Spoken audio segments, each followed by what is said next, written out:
যশোরের যশ খেজুরের রস, হারিয়ে যাচ্ছে সেই যশ বা খ্যাতি। শীত এলেই গ্রামে গ্রামে শুরু হয় খেজুর গাছ কাটা। দক্ষ গাছি সূক্ষ্ম হাতে কাটবেন গাছ, গাছের বুক চিরে বেরিয়ে আসবে লোভনীয় সুস্বাদু রস। সেই রস থেকে তৈরি হবে সুঘ্রাণযুক্ত গুড় পাটালি। রস গুড় পাটালি পিঠার জন্য বিখ্যাত যশোরের সেই খ্যাতি বেশ কিছু কারণে আজ ম্লান। ইটভাটাতে খেজুর গাছ পোড়ানো ও চাষাবাদে জমির সর্বোচ্চ ব্যবহারের পাশাপাশি আরও কিছু কারণে কমে যাচ্ছে খেজুর রসের উৎপাদন। এসব কারণের মধ্যে অন্যতম দক্ষ গাছির অভাব। আমার ধরেন 55টা গাছ আছে, যে 55টা গাছে যে আপনার যে গাছ, আর এখন বর্তমানে যে গাছ কাটার লোক পাওয়া যায় না। আর যেটুকু পাওয়া যায় তা দেখা যাচ্ছে যে আপনার ওরা যে টাকা চায় সে টাকা আমরাও দিলে আমাদেরও পোষায় না, তাদেরও পোষায় না। কৃষি সম্প্রসারণ অধিদপ্তর সূত্রে জানা যায়, যশোর জেলায় 486 হেক্টর জমিতে 4,62,000 খেজুর গাছ রয়েছে। বিশেষ প্রক্রিয়ায় খেজুর গাছ কেটে যারা রস আহরণ করেন তাদের স্থানীয়ভাবে বলা হয় গাছি। গাছ কেটে রস বের করতে দরকার হয় দক্ষ গাছির। উপযুক্ত পারিশ্রমিকের অভাবে অনেক গাছই খেজুর গাছ কাটা বাদ দিয়ে অন্য পেশায় যোগ দিয়েছেন। ভালো আইন নিশ্চয়তা না থাকার কারণে নতুন প্রজন্মের কেউ এ পেশায় আসতেও চান না। এ কারণে প্রতি বছর বিপুল সংখ্যক গাছ থেকে উৎপাদন হয় না খেজুর রস। আমার নাম নূর ইসলাম। আমি এই গাছ কাটি আজকে 30-40 বছর, কিন্তু এতে আমাদের পোষায় না। না পোষানোর কারণে আমরা এসব কাজ অনেক লোক ছাড়িয়ে দিছি। কেউ করে না।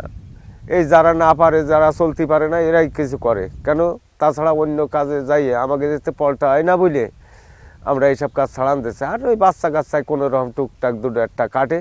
কিন্তু সরকার যদি আমাদের জন্য কিছু এই খেজুর গাছ কাটার জন্য আমাদের কোনো দেয়, তাহলেই আমাদের টিকে থাকার ক্ষমতা আছে, নাইতে আমাদের এইসব কাজ করার সম্ভাবনা নাই।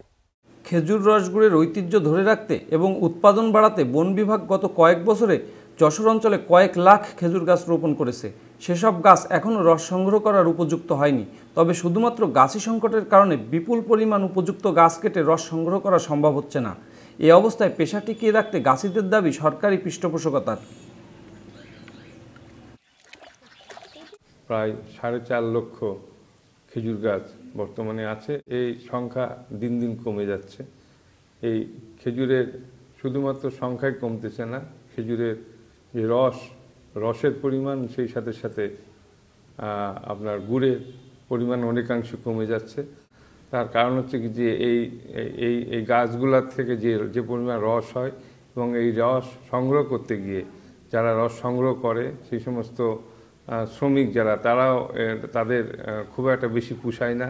কাজে আমাদের এই যশোরের ঐতিহ্য যাতে হারিয়ে না যায় সে ব্যাপারে আমরা সকলেই সচেতন আছি এবং এ ব্যাপারে কার্যকরী পদক্ষেপ গ্রহণ করার জন্য আমরা উপর মহলে জানিয়েছি।